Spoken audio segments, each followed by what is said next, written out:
Dear students, today in this lecture of web technology, we will study the introduction of XML and Telnet DNS etc.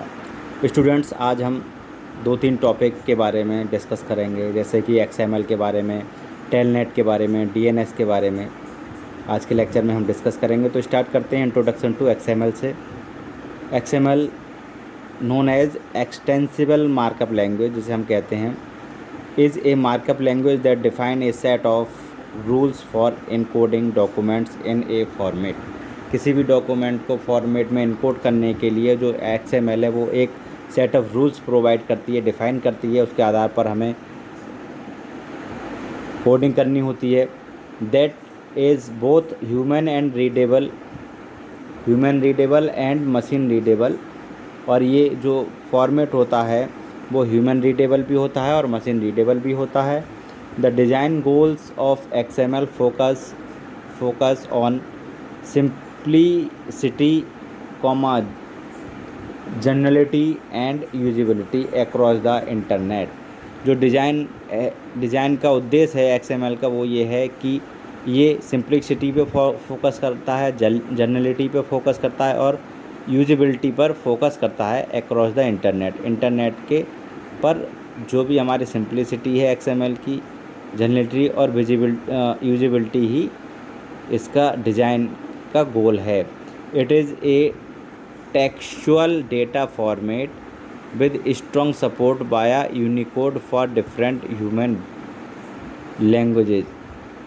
और ये जो है एक textual data format है और जो एक स्ट्रॉन्ग सपोर्ट है बाय यूनिकोड, जो कि एक यूनिकोड के द्वारा डिफरेंट ह्यूमन लैंग्वेजेस को एक सपोर्ट प्रोवाइड कराता है XML। although the design of XML focuses on documents, the languages is widely used or representation of arbitrary data structure such as those used in web services।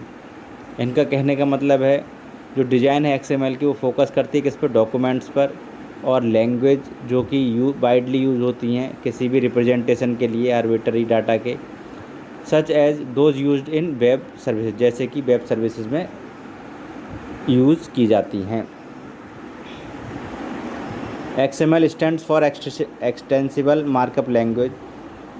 Extensible markup language इसे कहते हैं XML को। XML is a markup language, एक markup language है।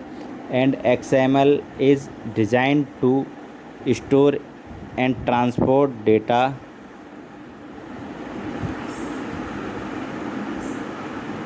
Then XML is designed to be self descriptive. XML self descriptive के तरह से design की गई है। अब हम बात करेंगे differences between XML and HTML। तो जो पहला डिफरेंस है इनमें वो क्या है, XML is designed to carry data emphasising on what type of data it is. जो XML है वो डेटा को एम्फेसाइज करने के लिए एक डिज़ाइन कैरी करता है और ये भी बताता है कि किस टाइप का डेटा ये है। जबकि HTML is design to display data emphasizing how data looks. ये क्या है, जो XML है वो ये तय करता है कि डेटा का टाइप क्या है और HTML ये तय करता है डेटा की डिज़ाइन क्या है, यानी डेटा कैसा दिखता है, लुक क्या है उसका। ठीक है। Then XML tags are not predefined like HTML tags. XML के टैग प्रीडिफाइन नहीं होते हैं जैसे कि HTML के टैग्स प्रीडिफाइन होते हैं। Next, HTML is a markup language whereas XML provides a framework for defining markup language. HTML एक मार्कअप लैंग्वेज है और जबकि XML जो है एक फ्रेमवर्क प्रोवाइड कराती है, वो मार्कअप लैंग्वेज को डिफ़ाइन करता है। ठीक है। Next, HTML is about displaying data, hence it is static, whereas XML is about carrying information which makes it dynamic. जो HTML है वो क्या करता है, डेटा को डिस्प्ले करता है, तो इसलिए हम कह सकते हैं कि जो HTML है वो स्टैटिक है। और जबकि XML क्या करता है, डेटा को कैरी करता है, इन्फॉर्मेशन को कैरी करता है, हम कह सकते हैं ये डायनामिक होता है।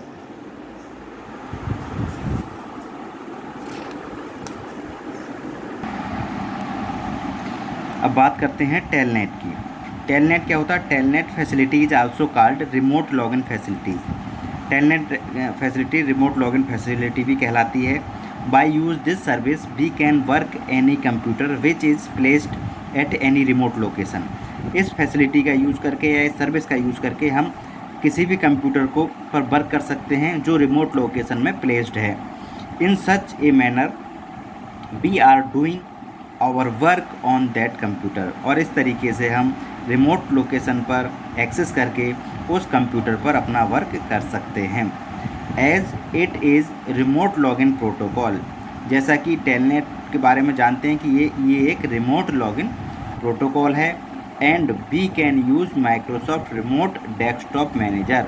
तो हम इसको माइक्रोसॉफ्ट रिमोट डेस्कटॉप मैनेजर के साथ यूज़ कर सकते हैं, के लाइट के साथ यूज़ कर सकते हैं, के लाइट एक्सप्रेस जो होता है, and other software to work on this protocol. और कुछ अदर सॉफ्टवेयर्स भी हैं जो इस प्रोटोकॉल के रिगार्डिंग वर्क करते हैं। तो ये होता है हमारा टेलनेट। अब बात करते हैं डीएनएस की। DNS stands for domain name system. It is very important service use on internet actually whenever two computers are connected. Internet पर यूज़ होने वाली ये इम्पोर्टेंट सर्विस है, जैसे कि whenever two computers are connected to each other, then a specific addressing method is use to identifying each computer uniquely.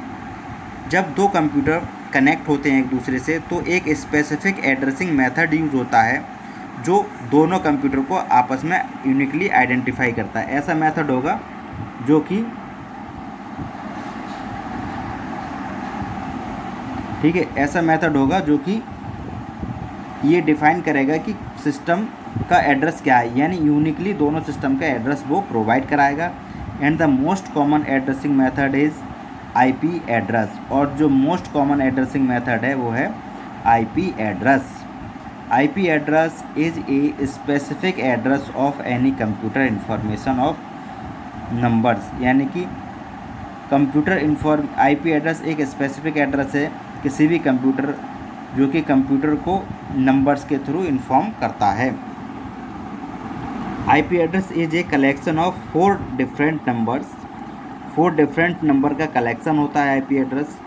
And all these numbers are separated by dot. और ये जो चारों number होते हैं वो सेपरेटेड होते हैं एक डॉट के द्वारा, डॉट सिंबल के द्वारा। And these numbers are called quad. और इन नंबर्स को क्वाड कहा जाता है। ठीक है, the value each quad worries from 0 to 255, यानी कि 0 से लेकर 255 तक एक क्वाड की वैल्यू होती है। इतने इसमें हमारे सिस्टम अटैच हो सकते हैं। And the combination of all 4 quad makes an IP address. और जो 4 क्वाड हैं उनका जो कम्बिनेशन है वो एक आईपी एड्रेस को बनाता है। And within a network, और एक नेटवर्क के अंदर no more than 1 computer have same IP address, यानी कि कोई भी कंप्यूटर का आईपी एड्रेस सेम नहीं होगा। सारे जितने भी कंप्यूटर हमारे नेटवर्क से जुड़े होंगे, कनेक्टेड होंगे, तो उनका आईपी एड्रेस डिफरेंट ही होगा। And within internet there are million of computers are connected. और इंटरनेट की बात करें तो उस पर मिलियंस ऑफ कंप्यूटर कनेक्टेड हैं। तो हम कह सकते हैं there are million of computers are connected to each other, एक दूसरे से। And it is very typical to remember IP address. तो ये बहुत ही टिपिकल होगा किसी भी आईपी एड्रेस को याद करना। किसी भी नेटवर्क की अगर हम बात करें, मान लीजिए 50 कंप्यूटर हैं तो 50 कंप्यूटर का आईपी एड्रेस याद रखना बहुत टिपिकल हो जाएगा। 100 हैं या 200 हैं, मिलियंस का आईपी एड्रेस याद करना दिक्कत हो जाती है, क्योंकि नंबर को याद करना प्रॉब्लम होती है। किसी टेक्स्ट को याद हम आसानी से कर सकते हैं। Then IP address of various computer और server to overcome this problem. इस प्रॉब्लम को कम करने के लिए a specific naming method is use. एक स्पेसिफिक नेमिंग मेथड यूज होता है सिस्टम के लिए जो स्पेसिफिक कंप्यूटर को आइडेंटिफाई करता है। And this name is called domain name. और इस नेम को डोमेन नेम कहा जाता है। It is the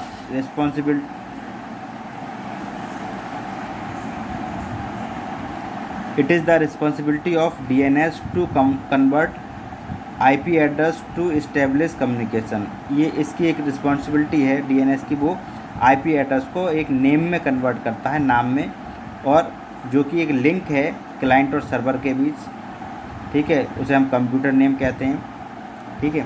IP address का मैंने बताया था 4 क्वाड होते हैं, देखिए क्वाड 1, क्वाड 2, क्वाड 3, क्वाड 4। एक क्वाड में 0 से 255 हमारे सिस्टम आ सकते हैं, तो पहले क्वाड को मैंने मान लिया 101 है, 255, 56 और 201, इस तरीके से ये सपोज कर लिया मैंने, ठीक है। इस तरीके से आईपी एड्रेस बनता है। डोमेन नेम क्या होता है, www.google.com जैसे एक वेबसाइट ली, तो इसमें जो .com है या जो google.com है वो हमारा डोमेन नेम कहलाएगा। अब बात करते हैं DHCP की। DHCP stands for dynamic host configuration protocol. DHCP is use to assign IP address. DHCP IP address assign करने के लिए यूज़ होता है।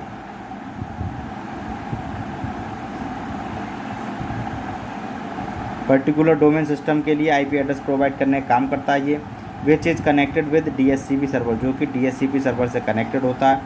DHCP results the IP address for particular client, और जो DHCP है वो पर्टिकुलर क्लाइंट के लिए आईपी एड्रेस रिजल्ट करता है फॉर ए लिमिटेड टाइम, एक लिमिटेड टाइम के लिए, and that time period is called lease time. एक लिमिटेड टाइम के लिए जब कोई भी कंप्यूटर किसी भी नेटवर्क में अगर एड्रेस प्रोवाइड कराती है या